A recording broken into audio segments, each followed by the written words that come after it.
All right, guys, welcome to another episode of the Top Producer Mindset. Today I have a special guest, Winston Nelson. Hi, everybody. He's actually working with us here at Equity Smart Home Loans. He is leading our real estate division. We are so lucky to have him with all his talents, his skills, his experience.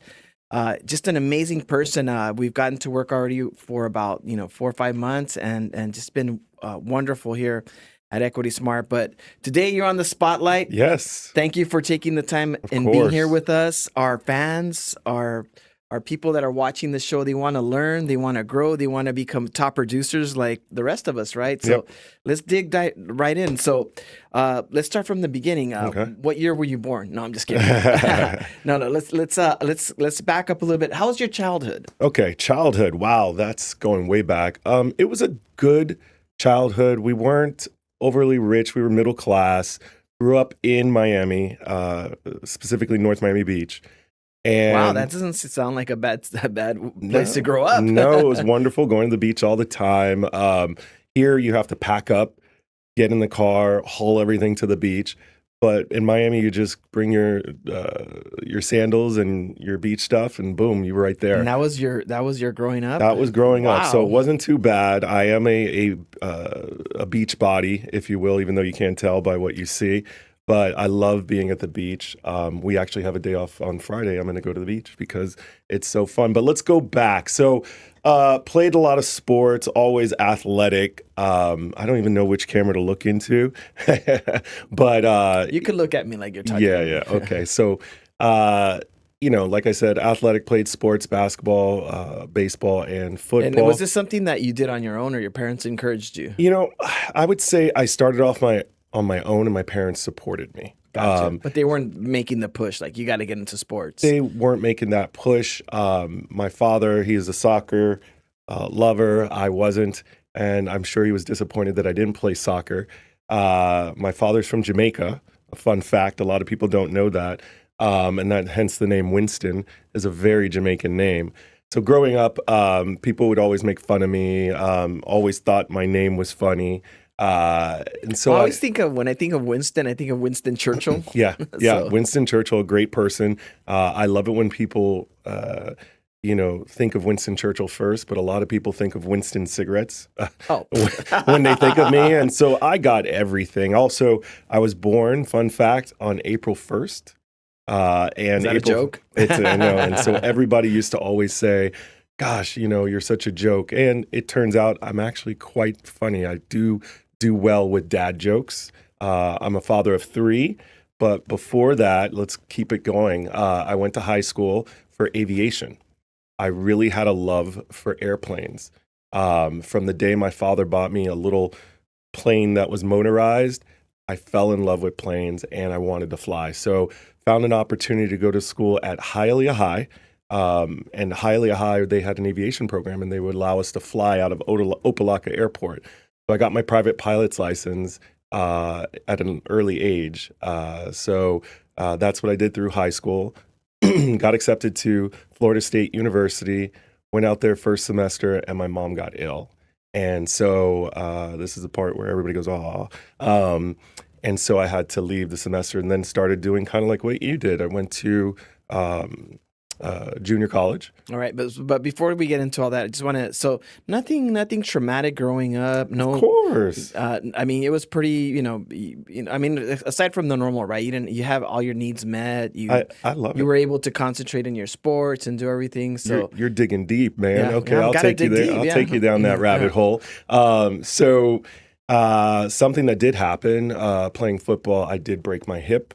My epiphysis actually slipped and needed 2 pins to put it back together. So I actually missed a whole year of school. I was homeschooled, which was weird. Never experienced that in my life, and I had to learn to walk again. So that was traumatic, and dramatic at the same time. But I had a lot of love from my family, my mom, my dad, my sisters. They all supported me to help me, rebuild the strength, walk again, all that good stuff. So from that, I think really determined a word that I resonate with, which is grit.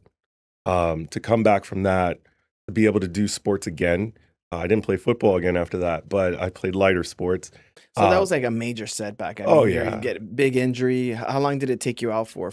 Oh, a whole year. Whole year. So A that, whole and year. that's tough, right? If you're someone that wants to be athletic out on the Mm-hmm. field, Yep. and yeah. It was tough. So what lesson did you learn there? I learned that don't jump up to intercept the ball. I did get the interception though, so that was the good part. Well, But the pins in the hip is something that it was definitely traumatic, and I used that pain and that setback as a reason to push myself forward to get my private pilot's license, to graduate school, to get into college, and do all those good things. So sometimes you have to, look at the negative and turn it into a positive. And that's what I did when I missed all my friends. They would come and see me.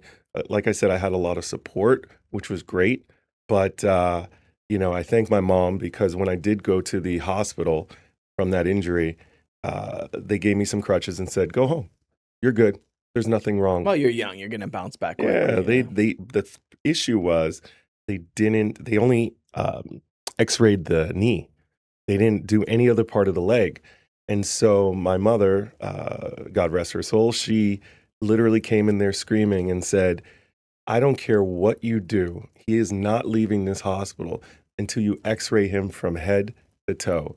And as they went a little bit up towards the hip, that's when they realized, and they said, "Get this kid morphine quick. He's having surgery first thing in the morning." Oh wow. Yeah, so it was nothing to mess around So with. kind of sports career died, kind of there, Pretty or much. the dreams, and Pretty now much. you're in junior college. Yep. Going to junior college and also working at the same time. I started working when I was 15 years old, Mm. fell in love with it, got the, okay from school to start working. And I started at a music store called Sam Goody. I remember Sam Goody's. Sam Goody was great. Yeah. And it was a wonderful store in Aventura, Florida, and worked there for many years. Worked myself up within the first year. Once I turned 16, I became a third key. And a third key was like a junior manager. So basically you can open and close the store at 16 years old, taking the bank, all the cash to the Learning bank. responsibility. You know what? I was having dinner with someone the other Mhm. day, and we're talking. We're paying attention to the waiter, right? He was Mhm. really young. He must have been like 18, 19 years old, and we were just talking about like, yeah, he's there serving, taking orders and all that. But I think for someone at that age, you're young, Mhm. you get the experience of interacting with people that are out of your age range, Mhm. right? And we Absolutely. started paying attention to that, and like, hey, there's a lot of things that you learn Mhm. that are important, right? Being comfortable talking to 50-year-old people if you're 18, and you get customers after customers, and eventually it just becomes normal. You don't even think about it. So Agreed. I can imagine people that don't get that exposure early Mhm. on. How do they develop those skills? It takes a little bit longer, right, to get comfortable to talk to people, because this guy was talking to us like he's joking, and Mhm. and very comfortable, and I could imagine it wasn't in the beginning, Mm-mm. and so it's important, I think, for young people to get into the workforce and workplace, and especially if you can be around people and develop those communication skills. I 100%. think it's huge, Yeah. because that's going to carry over into what we're going to talk about in real estate, right? Yeah, definitely. So your first gig, Sam Goody. Sam Goodies, and I'm sure a lot of people asking you like about albums, this and that, and you Oh my got God. people young, old, and everyone asking you, Pablo, right? I could tell you, people used to come in and hum songs, and I would hear it, and I'd say, "Oh, come follow me. Here's the cassette." That's Because they didn't know the name of the They songs, didn't know right? the name of the song. They would just come in and hum it. And sure enough, I had an ear. I always loved music. I did a little DJing also in Miami, which is a very popular thing. Did you have a DJ name? DJ Winstacal. Winstacal. Yeah, shout out to all the Winstacal lovers out there. I used to mix CDs for my friends here in California, because I met my wife right out of high school and college. And I used to make the CDs for them. When they would come down, they're like, "Winston, please hook us up with some dance music." And, I would mix the songs, and they just loved it. And, that was a thing for a while. Didn't make any money off of it. It was just my love of music. So Sam Goody was my first start. Loved it. Then went into retail. actually went into a place called Structure. If you remember Structure, Structure was Express brand. It was a closing. It was a clothing store, yes. And so Structure was the men's part of the clothing, and Express was the women's. And so I was working for Structure, the men's, and it was a great time there. Learned a lot, won awards. There was actually a contest all throughout the United States to sell the most X pants. Now, what are X pants? They were drawstring cargo pants. Probably the ugliest things I've ever seen, but I had to pretend. But you got to sell them. I have to sell them. Yeah, you look cool in these. And I kid you not, Pablo, I sold the most, and I was able to win this trip to New York, and it was the Sex and the City trip. Oh, wow. And yeah, so Sex and the City was big at that time. I wasn't watching it. I'm sure my girlfriend at the time was, Jamie, shout out to my wife. The Sex and the City theme, basically they had this whole thing planned for us, different restaurants, different hotels. It was just amazing, a whole week. And I was so proud of winning that. And so, as you could see, I just started having these small wins, and they started adding up. And then I took my jump into call centers. I started working at a call center, taking phone calls, doing the telemarketing thing, sales and customer service. And it was a tough job. But they recognized talent early, and they promoted me to quality assurance manager. So I was the one listening, judging, and scoring calls for this company out. And you're still in Florida at this? I'm still in Florida, okay. Yeah. So still in Florida. Now I'm getting this love for call centers and quickly moving up. So I think by then you figured out you have the gift of the gab, right? You're good at communicator. You're a good salesperson. Correct. And the great thing is you got to develop this by these jobs that you got, right? Absolutely. That allowed you to develop those skills. Absolutely. And, it helped to a point where I used to be deathly afraid to speak in front of people. And then gradually those butterflies went away, and it came through experience. And so if anybody's out there listening and they're worried about, being on a podcast or speaking in front of hundreds of people, we've all been there, We've all had to learn how to deal with that pressure, and to the point where we actually crave it. You mentioned it yesterday in your training. I love to get out and start mingling with people because you never know who you're going to meet. Exactly.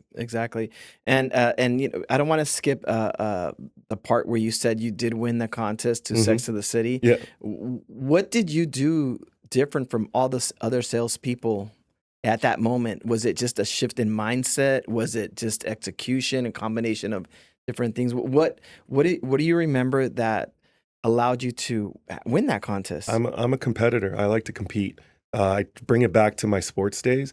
I mean, I was I was one to be reckoned with. Yeah, but what did you do? What do you remember whatever it took. If I had to, flirt with because women and men both bought these X pants, and so if I had to flirt a little, if I had to, guerrilla tactics. If I had to lie a little, oh, you look so great, in those pants. So it really is just trying to connect. What I did was try to connect with everybody, and don't sell the pants, sell myself, right? Be that person that they just connect with, and they say, you know what, I trust this guy. He tells me I should get these pants in every color. I'm going to get these pants in every color. And I just started seeing that work over and over and over. So I used that tactic. I had people buying tons of these X pants, selling them. So you got them to feel comfortable with you, and once you saw that was bridged or they crossed that, then you were okay. Now I can sell. I can go back to the pants and absolutely. Okay. Yeah, sell yourself first, right? Then that builds trust, and then from the trust, that's when they start to listen to you. So I apply that in everything I do now. If it's real estate, it's the same thing. You got to build trust first. If you're not trustworthy, you're not worth a dime. Gotcha. Okay. All right. So, all right, let's keep going. You're in Florida. How did you eventually end up in California? Okay. Good question. My wife is originally from California. So she grew up in Glendale. She's Cuban. and we were in Miami, and her father wanted to start a business here, but again, because he had many businesses while he was here. And so my wife and I looked at each other and we said, you know what, let's go. Actually, you want to be real? Let's go back to the real reason why I left. So I lived on 58th and Collins, right across from the beach, beautiful condo, 1 bedroom. Just had our By first. yourself? No, with my wife at the time. But you guys weren't married yet, or we were married. Oh, you got Yeah. married. We didn't move in until we got married. So our parents were very strict. So we got married and had our first child, Isabella. And we were there, and we used to go to Lincoln Road all the time. It was close. And we would take the stroller up and down. But finally, we get back to our place on the beach, and we're going up the elevator. There was a young couple in the elevator as well. And we pushed our floor. I believe it was 3, if I remember correctly. And all of a sudden, the couple inside the elevator started making out with my daughter in her stroller. And my wife, I was like, how rude. So we look at each other and we're like, we're done. So that was actually the moment. So when he wanted to start a business again in California, that was just a byproduct of what the moment that I can remember. And then my wife will also attest to. That was the moment we said, you know what? Wait, what happened? So who made out with your daughter? No. There was a couple in the elevator as we walked into in front of your daughter. In front of my daughter. And we just thought that was rude. No, that would be terrible. Yeah. I wouldn't stand back. I'm like, what? No. I just had to clear that up because I don't know what I heard. No. So that was the moment when we realized. Just started kissing. Started kissing. And I mean, hello. That sounds like Miami, though. It is Miami. So I'm sure if I was their age, I probably would have done the same thing. Not really. But they did it, and that was the moment that it said, the bell went off and said, hey, you know what? We need to move to California where we're going to have more kids, where they can grow up with other kids. So my brother-in-law was already out here, and same age, his son and my daughter. So we figured at least they'd have somebody to grow up with. My sister's already moved to Michigan and Delaware. So we weren't moving to Michigan or Delaware. Yeah, no, Instead, California. Okay, so now you're out in California. Yep. You get out here. Are you staying with relatives, or you hit the ground running? Yeah, we stayed with mother-in-law and father-in-law for a very short period. I had no job at the time. My wife already had a transfer. She's in outside sales for design. So she's a designer by trade, interior designer. And I didn't have a job, so I was actually like a stay-at-home dad, you know? And so the good thing about that was I was able to bond with my daughter, who's now 21. And that relationship, it just was cemented. Like I was, she was daddy's little girl, and, I was her daddy. So, but I eventually got a job, couldn't be a stay-at-home dad for too long. And I got a job at another telemarketing company in Playa del Rey. Okay, that's a beautiful area. Beautiful area. Yeah. I was living in Burbank at the time, and I saw the mileage. I was like, oh, it's only 13 miles away. This is perfectly fine. I could do this, because everything in Miami, 13 miles away is 20 minutes away. I didn't realize in California, 13 miles away was about an hour and a half in traffic sitting on the 405. Yeah. So, but I did it. Right? I drove, falling asleep on the 405, but worked in this company and built it from scratch. We actually created one of the first non-brick and mortar call centers for both customer service and sales. And we got the technology. I led the team on finding the technology so that we could monitor the agents, so on and so forth. And it worked well. And we cut overhead huge, and it was a successful business. So, and then from there, I carried on to different call centers to the point where what happens in call centers, Pablo, is unless you're related to the owner or you're going to start your own thing, there's always that ceiling. You can't get past it.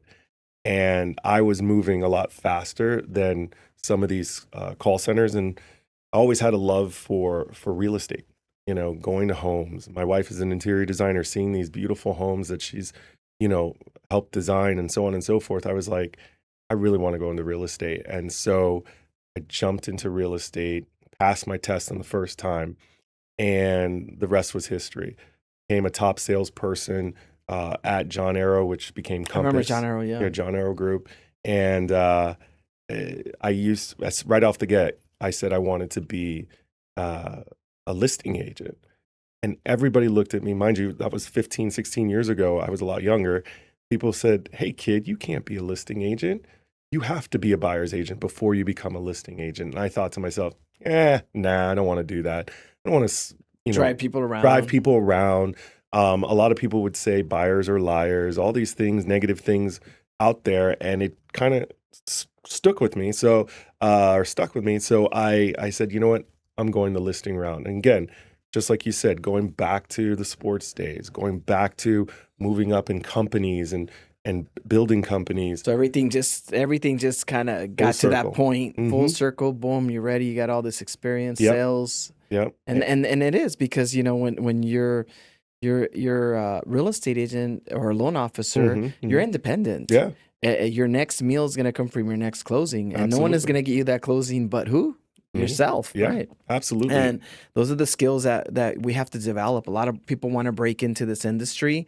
It's a beautiful industry to break into, whether you're doing loans, real estate, and it's just the tip of the iceberg. If you're a real estate agent, that could be the tip of the iceberg for loan officers doing loans as a tip. The rest is flipping homes, getting into commercial. I mean, there's so many niches you can get into. 100%. It's just, for me, it's just the gateway. A lot of people will start with sales and they end up doing a lot of other things in real estate because it opens their eyes. Yeah. And through that, there's access of tremendous amount of wealth out there. If you get really motivated and focused and stay alert, there's a lot of things you can learn and different paths you can take in this game that we're in. But anyhow, back to you. What was the biggest month you've had? Biggest month? Wow. There was one month. It was. I remember it. It was 3 years ago. I just couldn't stop selling. I think I closed like 7 homes, and these were not, the price points was from 2.5 all the way down to a $350,000 condo. But leading up to that moment, it was the work I was doing. I finally realized. So before I get to that, I want to back it up to me being a listing agent, right? Oh, gotcha. People laughing at me, right? And then we'll get to my best month.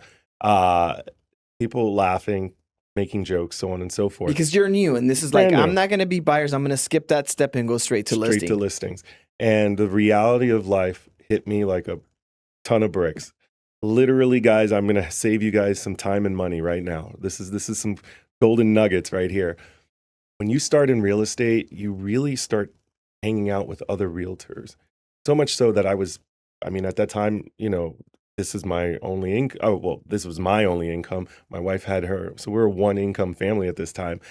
And I found myself putting lunches on the credit card every day, lunches with other agents, until the point when my wife said, why are you going to lunch so much? And you haven't gotten a deal.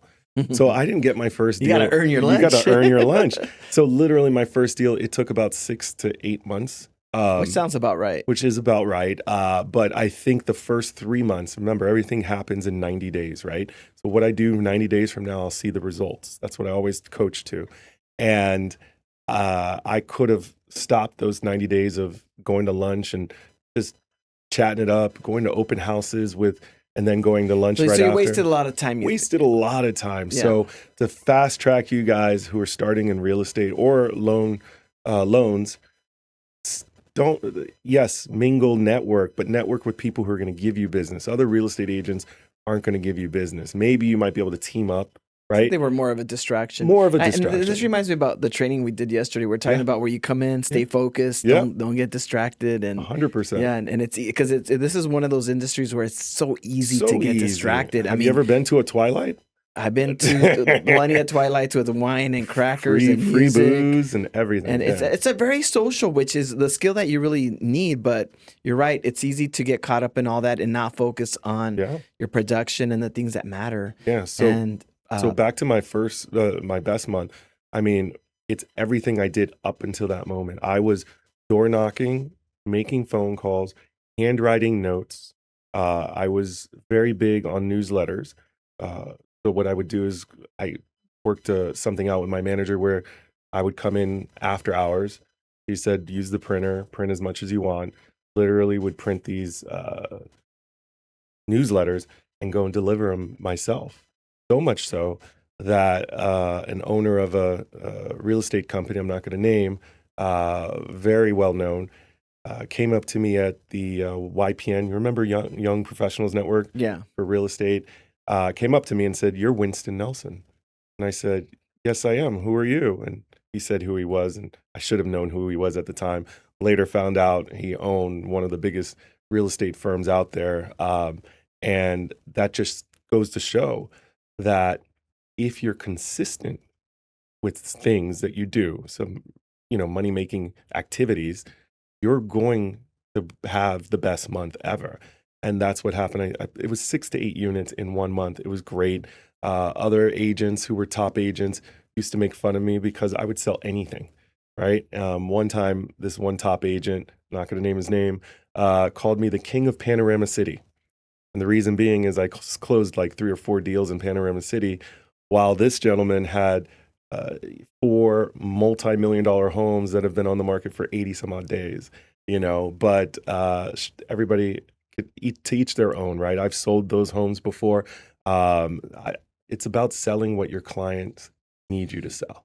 Awesome. Well, and we have the great fortune of having you work here with us now, and with all that great tons of experience.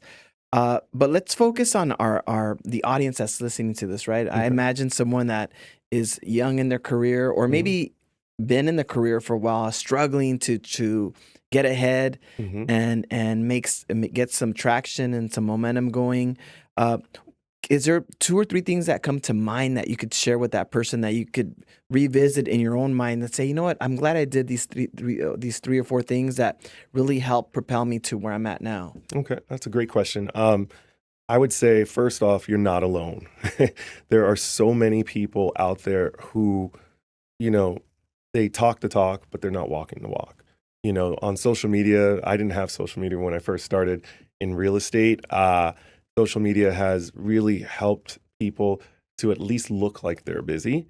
And I used to do a lot of videos and all that good stuff. I'm going to start doing it again, but it's going to be more focused on higher level things, coaching and developing. But you're not alone, right? And so some of the things that I would say is don't reinvent the wheel, right? Things that worked in the past are still working. Looking for that shiny penny or that one trick pony to get into sales, it doesn't happen. You have to be consistent. You have to continuously get better. Continuous improvement is huge. And how did you do that? How did that look for you? It was in the first 6 months. It didn't look well, But then when my bank account started getting lower and lower and lower, and my wife is yelling at me, "Hey, we got another kid on the way." I'm like, "All right, Winston, we got to stop having lunches and start knocking doors. We got to stop, having luncheons and mingling and having drinks and day drinking, and start making those phone calls," right? Because this business is all about conversations. And I always coach this, Pablo, and I hope all LOs and real estate agents hear this. At the end of the day, you have to ask yourself, how many conversations did I have today about real estate? And answer that truthfully, and I guarantee you'll realize you weren't really working. You were just being busy, right? You were doing the things and going through the motions, but in reality, 70% of your time that you spend in your business should be prospecting, should be having those conversations, because conversations lead to appointments, and appointments lead to contracts. So then your day. So just so that we can get to the details, you just overhauled how you did things. How did you change your schedule? Yeah, I time block. You started training, maybe watching YouTube videos. I don't know, or coaching, or was there training in the office that you weren't attending? Now you're attending. Yeah, shout out to Tom Ferry. Coached with Tom Ferry for a year. I had a good month or two, and I don't know if you've gone to the seminars, but Tom, I have. Tom always says, "Okay, guys, we're going to go on a break, but talk to one of my people in the back, and they'll get you set up." So I went back there, And I thought to myself, what am I doing here? And of course, they asked for a credit card and a bunch of money.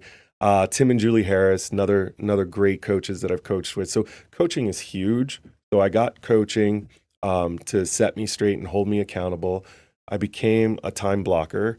I use my calendar exclusively, and it's all color coordinated and so on and so forth. So really set aside time to do the prospecting that was necessary. So 70% of my day, if I was working 10-hour days, 70% of it was, trying to have those conversations. And how did these folks that you were going to lunch with react? Were they still trying to haul They you were in? still, listen, I'm a sociable person. People like being around me. I also am, dad joke funny. And so once in a while I'll have a zinger.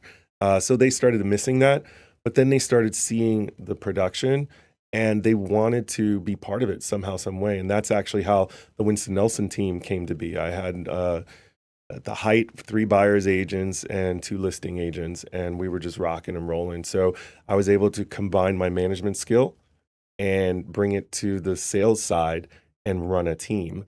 And we were pretty successful. We were forced to be reckoned with. And then, of course, you teach these guys to be better and better, and they actually become better than you, and they go off on their own. And I've worked with some of the top agents out there, stellar agents. I've been lucky enough to mentor a lot of these top agents, even some of them who are on TV and some of these shows that you see. Wow. So it's been a journey, but the book isn't over yet. I'm here at Equity Smart, excited to work side by side with you and Serafine and the whole crew. And what we're building here is just amazing. Yeah. So you got to, when you started interviewing with us, I wasn't sure if you knew that, we were also a mortgage company. Mm-hmm. And this is a new idea for myself as well. I was really anti real estate agents doing loans or loan officers doing real estate because I figured, they're completely 2 different jobs. Mm-hmm. And you can't really mix them. Yeah. The main thing that makes them in common is they're you're meeting people, you're talking. In one area, you're showing properties, you're talking about real estate. And the other side, you're talking about finance options, interest rates, and different things like that. And it wasn't until I saw the technology kind of catch up, and it got a lot easier on the loan side. And I started seeing some loan officers starting to do real estate. And a lot of them started by doing real estate first, right? And they learned how to do loans. And a lot of them learned how to do loans because they would work with loan officers that were incompetent, and they would get frustrated. And they're like, you know what, I'm going to gather the conditions. They were practically processing their own loan. And they're like, well, you know what, I might as well just do the loan. And that's how they got into it. So we started attracting those type of agents that wanted to do both. And we said, why not? Let's open up a real estate division, and we'll keep it in-house for now for those folks that just want to do both. Mainly loans, but they'll do a real estate transaction here and there. Yeah. And as time went by, we noticed that started kind of even growing, and we hit COVID.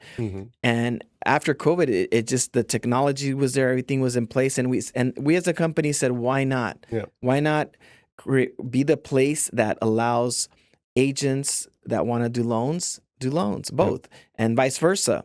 And I realized also that something like that type of setup was only going to come from a mortgage company, not a real estate company, because it's a lot more complex, and you have to really be built out as a company in the mortgage side of things to be able to teach agents how to do real estate. Whereas I think, and not to put real estate down, I think it's a lot easier to learn real estate than it is to learn mortgages, right? Yeah. And so now you're stepping into this with us. What were your initial thoughts, and what are you seeing now? Do you agree with that vision, or do you think that we should still stay in our lanes? I want to hear from you on that. All right. Well, let me take it back. So 16 years ago when I started, people would say, gosh, how greedy is this person that they want to do both sides?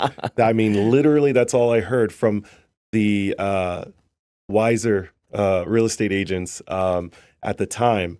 But that died off really quickly. I started seeing some really good deals come my way where the real estate agent was doing the loan and they were on top of it. And so I started to see a different side of the business. But it reminds me of a story of a home I had in Burbank for sale. And it was a hoarder house. Okay. But a great lot. The potential was huge for a builder to come in, flip it, and make some real money. Burbank is a hot area, and a lot of people want to move there because of the schools. So this gentleman called me and said, "Hey, listen, I want this deal before it hits the market."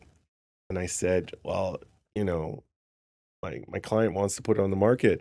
And he goes, "Look, I'll give you an all cash offer. I'm an investor. I'm a builder.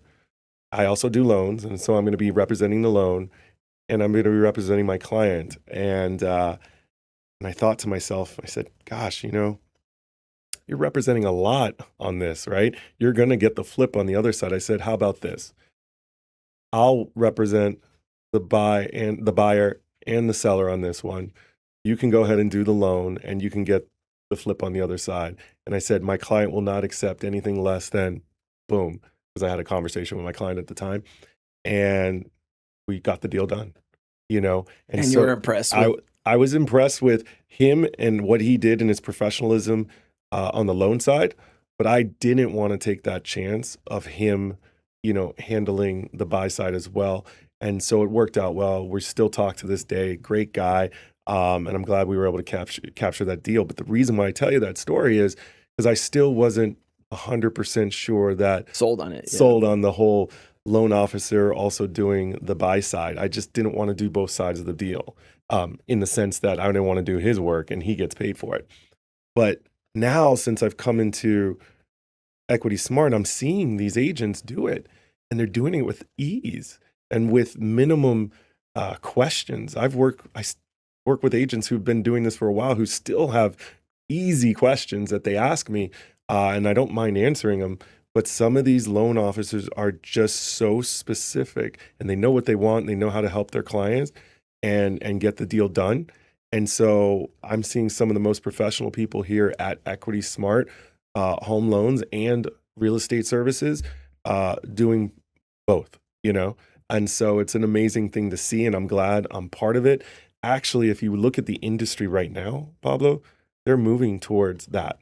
I used to be a Zillow Flex agent, and there was a gentleman who I met here at Equity Smart who said, "Oh my gosh, yes, my Zillow agent also got me the loan," and it was like done for me right there. It was like the easiest thing. I didn't have to think about anything. I didn't have to deal with two personalities. I didn't have to deal with two people. It was all You're talking done. about the consumer, right? The consumer. Yeah, and that's that's interesting you say that, because I started getting that feedback too from and the customers are okay with it now. Yeah. I think when I started, I think the customer wanted to have a real estate agent separate from the loan officer, and now oh, you're gonna handle everything even better. Less Yes. people I got to deal with. You already trust you with all my financial stuff, so if you can do both, perfect. And I think there's a huge acceptance from the public as to this 100%. type of move, especially if they already trust the loan officer. And you reminded me of my own story where it just becomes a huge advantage, So I'll try to make it really quick. There was this house that I was really interested. I was house hunting with my wife, and we're looking and we're being picky because we already had a house, so we didn't just want to jump into anything. It was not our first home, but we had specific things that we wanted, and we found this house, and it was just amazing. It had a back house that was kind of not complete. It was drywall, but then they stopped. But it was perfect. It had the bedrooms. The lot was huge, swimming pool, the whole 9 yards. It was just a dream house. Yeah. And I remember walking in there, and I talked to the listing agent. I said, "Hey, I go, you can't accept normal offers." I go, "This incomplete housing unit in the back is not going to get accepted by lenders. It's not in livable condition." "Oh, I didn't know that." And I'm like, "Yeah, so I just want to give you a heads up, and trying to, build a little rapport with her so she can accept our offer, because there was hundreds of people looking at this house. Yeah. And I think it went over $100,000 over, right? Wow. And so of course we put in our offer. It doesn't get accepted. tons of offers. And I was really bummed because I really wanted the house. So I just kind of stayed on top of it, and 3 weeks went by, and I noticed it hadn't closed, and I knew there was going to be an issue. I just knew that she was going to go with the highest offer and not take into account what I told her about the back unit. Exactly. And so I just called her and I said, "Hey, how's it going? Remember me? I spoke to you about the house and the back unit." She said, "Oh yeah, you know what? You're right. The buyer's having issues with getting their loan, and it looks like they might even cancel. We might even have to cancel because they're not going to be able to get the loan." And I said, she's all, if you're still interested, why don't you write the offer, and I'll see what I can get done. And I told her I'm willing to remove all contingencies. Yeah. I wasn't scared of doing any of the work, and so then I rewrite the offer, but this time I write it for I think I wrote it for full price. It was $895, I think. Yeah. My previous offer was $930, and I think it had sold for like $990. I mean, the offer that was accepted was like $990. And so when I sent my offer, she's like, "Hey." She's like, "Why are you?" She's like, "You had submitted an offer for $930. Why is it at $895?" I go, "Because you didn't have. Now you're having this issue that I'm going to help you with, and I'm removing all contingencies." Yep. And guess what ends up happening? I get the house. There you go. Yeah. So the skill set that I had learned from being a loan officer and working on a lot of purchase deals, I was able to navigate both deals. Yeah. Both the real estate and the loan side of things. And at the end, I got the dream house I wanted, and I took it away from a lot of people that wanted that home as well. And I'm sharing the story because there's a huge advantage when you have both set skills of being able to do the real estate transaction and also being able to do the loans, that you can benefit not only for yourself, but for the customers. So that's why we're proud here at Equity Smart that we're able to offer our agents the ability to do both real estate and loans. I mean, it's huge. It's just, I think it weaponizes you. It just gives you that extra edge over any other agent that doesn't have that skill set. Would you agree? 100%. And when I talk to agents who are interested in the hybrid model, I always say, listen, it's the customer first. It's the customer first, and that's where the stigmatism happened, where people felt like when you're doing the loans and when you're representing the buyer, you're greedy. But if you go with customer first and you're trying to solve both sides, that's when you see the success. And it's being done right now. I mean, our agents aren't doing it because they want the extra paycheck. The extra paycheck's nice, but they're doing it because they're trying to help their customer. They're trying to help their client. And, we've all been on a deal where you had to do the work for the buyer's agent, right? As a listing agent or vice versa. And so this cuts that out because not only are they doing the loan, they're also representing the buyer. So, and then sometimes I've seen it where the agent actually represented the buyer, the seller, and the loan. Oh yeah, you can get a bunch of sides. Yeah, and then if it's a flip, then they get the flip. So there could be several deals, in one listing. Just in one listing. But again, as long as you lead first, customer first, that's the best way to do it. Keeps you out of any trouble. Don't think about the paycheck. Think about the client, and the rest will do itself. Yeah, and for you guys that are listening out there, I mean, it's just and even buyers, it's a huge advantage because me as a loan officer, I'm going to give you a huge discount on the interest rate, closing costs. If I'm able to do your real estate, I'm already kind of doing both of the work, so I can discount and help you out in many ways that a normal agent that's not dual licensed is not able to help you.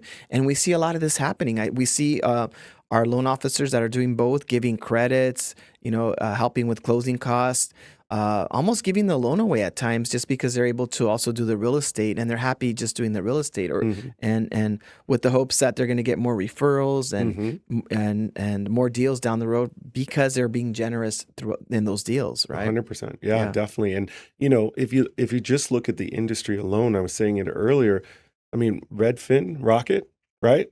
Zillow, and now Zillow doing Zillow Home Loans. I mean, so if technology is there, which it is, why not take advantage of that technology? Why not make the consumer feel comfortable with just having to deal with one person and not multiple people? And so it's working. The industry is going that way. We are going that way.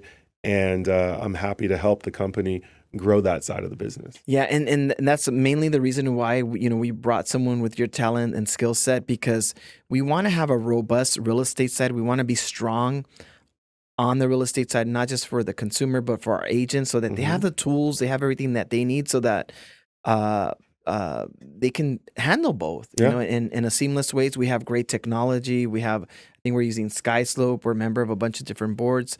Right now, the rollout is in California. Hopefully, you and I are working together on ideas on how we can expand this to other states. I know we have loan officers that are licensed in different states. Yep.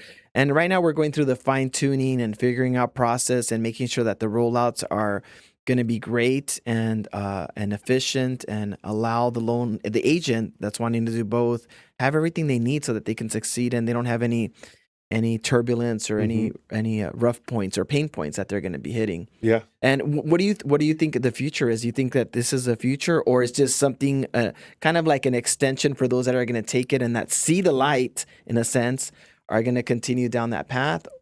Absolutely. I believe they are going to continue that path with the technology. I'm sure you heard of blockchain, Plaid, all these different programs were built with the idea of making it easier for the consumer.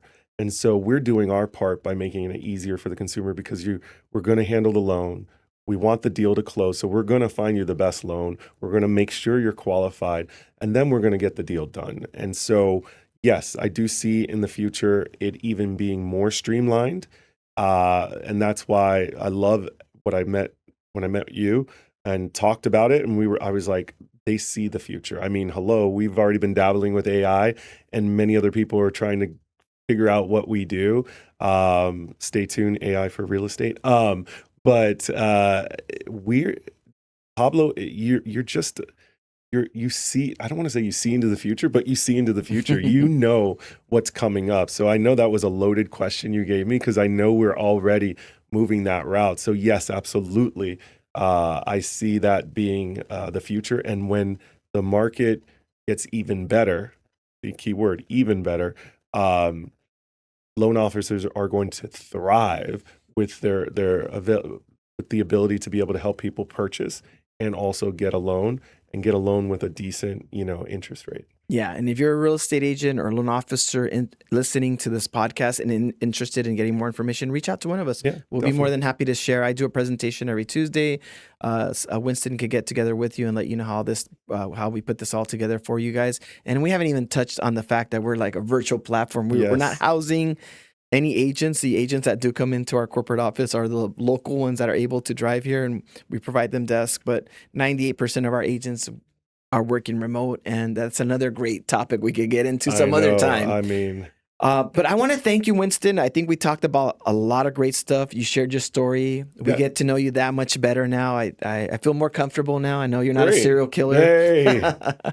But I just play one on TV. We've come to that point in the podcast where we have our little fish bowl, Pandora bowl here. Oh gosh. Where you get to reach in and we get to ask you maybe a tough question. Let's do it. I'm going to have you reach in here. I'll read out the question, and then we'll give you a moment to answer it. Hopefully it's a really tough one, Ethan. Hopefully we made them really... I teach handling objections and rebuttals, so I better be able to do this. Let's go. Okay, this is a good one. I want you to pause and think before you answer. Oh boy. If you could live forever, would you want to? Good question.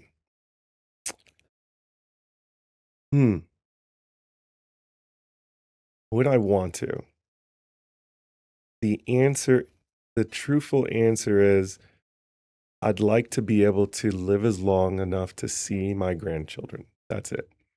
I'd be A-okay, because my pride and joy is my daughter and two sons. Shout out to Hunter, who hit a home run in All-Stars yesterday, 2-run shot to tie up the game.